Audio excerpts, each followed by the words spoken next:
చూస్ country delight, live better. ఇప్పుడే country delight app ని download చేసుకోండి. పగ, ప్రతీకారం, పథకాలు ఈ మూడే లక్ష్యాలుగా తన పరిపాలన సాగిందని చేస్తున్నటువంటి విమర్శ అండి. నిజంగా ఈ మూడే ఆయన పతనానికి కారణం అయినాయి. వైఎస్ఆర్సీపీ పతనానికి నేను ఒకే ఒక మాట చెప్పదలుచుకున్నానండి. ఇప్పుడు బటన్ నొక్కుతా అని కూర్చోడు. ఒక ముఖ్యమంత్రి అనేవాడు సీట్లో కూర్చొని మన రాష్ట్ర ఆదాయం ఏంటి, మనకున్న పరిశ్రమలు ఏమిటి, మనం చేయాల్సిన సంక్షేమ కార్యక్రమాలు ఏంటి, వీటిని ఎలా బ్యాలెన్స్ చేసుకోవాలని అని ఆలోచించాలి. మనకి ఎడ్ల బండిలో వెళ్తా ఉంటాం, 2 ఎడ్లు కడతాం, 2 ఎడ్లు సమానంగా నడిస్తే బండి చక్కగా వెళ్ళిపోద్ది. ఒక ఎద్దు ముందుకి ఒక ఎద్దుకి వెనక్కి లాగితే అవ్వదు కదా. చంద్రబాబు నాయుడు గారు డెవలప్మెంట్ చేశారు, సంక్షేమం చేశారు. ఈయన జగన్మోహన్ రెడ్డి గారు అనుకుంది అంటే నేను 30 సంవత్సరాలు ఉంటాను, పేదవాళ్ళందరికీ డబ్బులు పంచేస్తారు, అప్పులు తెచ్చారు సరి చేసేస్తారు, నీకు అందరూ నాకే వేస్తారు, 30 ఏళ్ళు నేనే ముఖ్యమంత్రిగా ఉంటాను. వైజాగ్ లో ప్యాలెస్ చేయించుకుంది కూడా ఇప్పుడు ముఖ్యమంత్రి అయిపోతాను, ముఖ్యమంత్రి అయిన తర్వాత అక్కడే కంటిన్యూ అవుతాను, 30 ఏళ్ళ మందే కదా అనే లెవెల్లో చేశాడు. చేయటం కాకుండా ఇప్పుడు మనకి ఇంకొక చిన్న మాట అండి, మామూలుగా రైతాంగంగా చూసుకుంటే ఇప్పుడు మా వాళ్ళంటే వాళ్ళందరి ఇళ్లలో కూడా వ్యవసాయం పంటలు వచ్చిన తర్వాత పంటలు ఇంటికి తీసుకొచ్చి డబ్బు తీసుకొచ్చి మా అమ్మకి ఇచ్చేవారు మా ఇంట్లో. అట్లా ప్రతి ఇంట్లోనూ ఆ ఇంటి ఇల్లాలకి రైతు కష్టపడి సంపాదించి తీసుకొచ్చిందంతా ఇల్లాలకి ఇస్తే ఇల్లాలో ఒక బడ్జెట్ వేసుకునేది.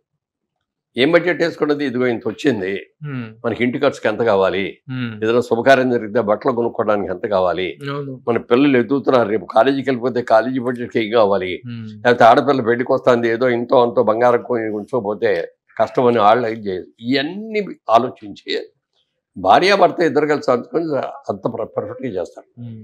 ₹1 కూడా వేస్ట్ చేయరు. ఉన్న దాంట్లో ఏమీ లేకుండా ఇప్పుడు ఇక్కడ ఈయన బటన్ నొక్కడు ఏమైందంటే అప్పులు తెచ్చి ఆ డబ్బులు ఇచ్చి బటన్ నొక్కడానికి నువ్వే కావాలా, రిక్షా డ్రైవర్ని పెడితే చేయడా, ఒక లారీ డ్రైవర్ని తీసుకొచ్చి కూర్చోబెడితే బటన్ నొక్కలేడా, ఒక మహిళని చదువుకరైన ఒక మహిళ తీసుకుంటే బటన్ నొక్కలేదా?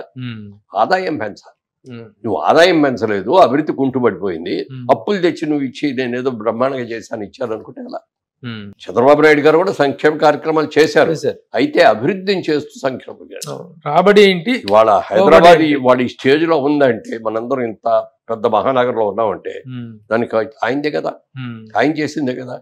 అలాంటివన్నీ కూడా చేయకుండా ఊరికినే ఏదో నేను డబ్బులు ఇచ్చేస్తానంటే పేదవాళ్ళని అందరూ కూడా పేదవాడిగానే బెచ్చగాళ్ళలాగానే చూడాలనుకున్నాడు ఆయన.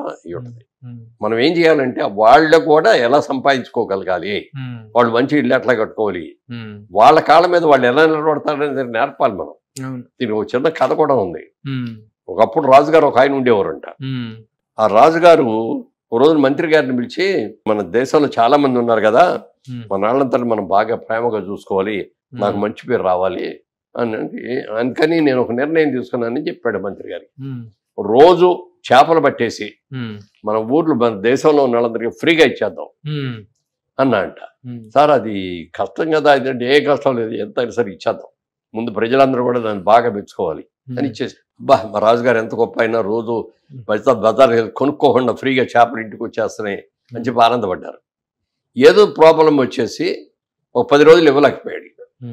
ఇవ్వలేకపోతే ఈ తీసుకొని పోయిన వీళ్ళందరూ రాజుగారికి ఏం మాయరోగం వచ్చింది, రోజు ఇచ్చేవాడు ఇవ్వలేదు, ఇవాడు ఏం తింటాం, రోజు అలవాటు పడి ఉన్నాం దానికి, ఇప్పుడు ఎలా తింటాం అని చెప్పి తిట్టడం మొదలెట్టారు. అప్పుడు మంత్రి గారిని పిలిచి, ఇదేంటయ్యా ఇన్నాళ్ళు చేసాం పొగిడారు, ఓ 10 రోజులు ఇవ్వలేకపోయేటప్పుడు తిడతారేంటే అంటే, అంతే సార్ నేను అందుకే ఆ రోజునే మీకు చెప్పారు, మీకు మనం ఉచితంగా ఏది ఇవ్వకూడదండి, మనం అది ఎలా సంపాదించుకోవాలనేది మనం నేర్పాలి.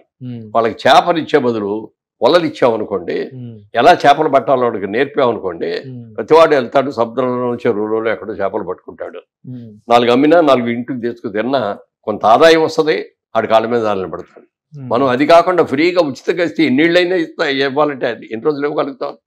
ప్రజల్ని సోమరపోతులు చేయకూడదు, సంపాదన ఎలా సంపాదించాలి, నీకు పిల్లల్ని ఎలా పైకి తీసుకురాగలగాలి అనేది మనం నేర్పాలి. వాళ్ళకి వాళ్ళ కాళ్ళ మీద వాళ్ళు నిలబడేటట్టు చూడాలి, అంతేగాని ఎప్పుడు దేహి భిక్షాదేహి అన్నట్టుగా ఉండకూడదు. అది ఆలోచన లేదు దానికి. చంద్రబాబు నాయుడు గారు ఇన్ని సంవత్సరాలు ముఖ్యమంత్రిగా ఉన్నా is a student, everyday he is a student. ఎన్నికైనా బుక్స్ తెప్పించుకొని ఏ దేశం ఎట్లా డెవలప్ అయింది, జపాన్ ఉంది, జపాన్లో విపరీతంగా భూకంపాలు వచ్చేసి అడ్డు పడిపోతా ఉంది. దాన్ని ఎలా చేయాలి, ఎలా డెవలప్ చేయాలో వాళ్ళు చేశారు. దుబాయ్ ఉంది, చుట్టూ సముద్రం, ఇసుక, శాండ్ తప్ప ఏమీ లేదు, ఒక్క మొక్క బెలవదు. దాన్ని ఎలా చేయాలి? సింగపూర్ చిన్న ద్వీపం, ఈ చిన్న ద్వీపాన్ని ఇంటర్నేషనల్ సిటీ ఎలా చేయాలి అని వాళ్ళందరూ చేసి చూపించారు. అవన్నీ కూడా అవి తెప్పించుకొని వాళ్ళు ఎలా చేశారు, ఏ స్కీమ్తో చేశారు అనేది అన్ని కూడా ఆయన స్టడీ చేసి ఫాలో అయ్యారు. అమరావతి నగరాన్ని క్యాపిటల్ నిర్మిద్దాం అనుకున్నప్పుడు కూడా ఆయన ఒకటే ఆలోచించారు. ఆంధ్రప్రదేశ్, తెలంగాణ వాళ్ళకి ఏమో హైదరాబాద్ ఉంది బ్రహ్మాండమైంది, ఆల్రెడీ నిజాం ప్రభుత్వాల్లో కట్టిన బిల్డింగుల్లో పెట్టి చేసుకున్నాం, స్టార్ట్ చేసాం, తర్వాత మనం కూడా కట్టుకున్నాం. అదే తమిళనాడు ఉందంటే చెన్నై ఉంది, కోయంబత్తూర్ ఉంది, సేలం ఉంది, 3 బ్రహ్మాండమైన సిటీస్ ఉన్నాయి. కర్ణాటక చూస్తే బెంగళూరు ఉంది, మైసూర్ ఉంది, ఇంకేమో ఉన్నాయి, మంగళూరు చాలా ఉన్నాయి. వాళ్ళకి కేరళకి వెళ్తే వాళ్ళకి త్రివేంద్రం ఎన్ని బ్రహ్మాండమైనవి ఉన్నాయి. కానీ మనకి ఆంధ్రప్రదేశ్ కు చూసుకుంటే, విభజన జరిగిన తర్వాత ఆంధ్రప్రదేశ్ లో చూసుకుంటే మనకి సిటీ అనేది లేదు. Vijayawada is not a city, Vizag is not a city, it's big towns, metro towns మరి గుంటూరు అలాంటిదే, తిరుపతి అలాంటిదే, అనంతపురం అలాంటిదే. ఇక్కడ ఇలాంటి దానికి ఒక సిటీ, ఒక అద్భుతమైన సిటీ, క్యాపిటల్ సిటీ అనేది కనుక మనం అద్భుతంగా రిలైజ్ చేసుకోగలిగితే అందరూ అక్కడ వస్తారు ఆ సిటీలో ఉండడానికి. ఎప్పుడైనా సరే వాళ్ళు తెలంగాణ చూడండి, తెలంగాణలో రాష్ట్ర ఆదాయంలో 90% హైదరాబాదే, మిగిలిందంతా కలిపితే 10% వస్తుంది. అలా ఒక సిటీ, ఒక అద్భుతమైన సిటీని చేయాలని విజయవాడ, మంగళగిరి, తెనాలి, గుంటూరు ఇవన్నీ కలిపి ఒక పెద్ద సిటీకి అమరావతి సిటీని చేయాలని దాన్ని ప్లాన్ చేశారు. అంత ప్లాన్స్ చేసి మొదలుపెట్టి చేసిన దానికి అంటే మరి ప్రజల నిర్ణయాన్ని కూడా మనం శిరసావహించాలి. కానీ ఇంత బాగా చేసిన ఆయనకు కూడా ఓటు వేయలేదు, గెలిపించలేదంటే ఏమిటో అర్థం కాల నాకు. ఢిల్లీ వెళ్తే పార్లమెంట్కి మీ తెలుగాళ్ళకి ఏమి విచక్షణ జ్ఞానం ఉండదా? అంత మంచి ముఖ్యమంత్రి చంద్రబాబు నాయుడు ముఖ్యమంత్రి ఓడిచ్చారు, జైల్లో ఉండొచ్చి అన్ని కేసుల్లో నన్ను తీసుకొచ్చా ముఖ్యమంత్రి చేశారు, మీకేం బుద్ధి ఉండదంటాయా, విచక్షణ జ్ఞానం లేదా మీకు అని అంటే సిగ్గుపడ్డావు. ఏం చెప్పాలో తెలియదు మాకు కూడా. అలా జరిగిపోయింది.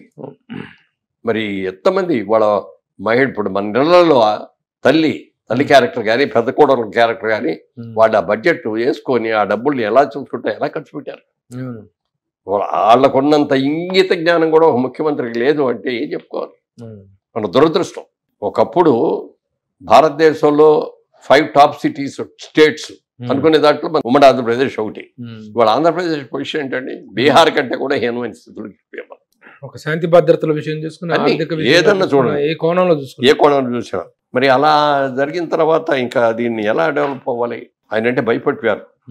ఎందుకు భయపడిపోయారంటే ఇతర పార్టీలు వాళ్ళు ఉండకూడదు అని చెప్పి వాళ్ళందరూ కొట్టడం, వాళ్ళ మీద కేసులు పెట్టడం. ఒక్కసారి పరిణామాలన్నీ కనుక ఊహించుకున్నట్లయితే ఆ డాక్టర్ సుధాకర్ ని దారుణంగా ఏం అడిగాడు పాప ఆ డాక్టర్? మాస్క్. ఇప్పుడు మాస్క్ మాకు ఏదో M90 ఏదో ఉంటుంది, దాని పేరు గుర్తులేదు నాకు, S90 N91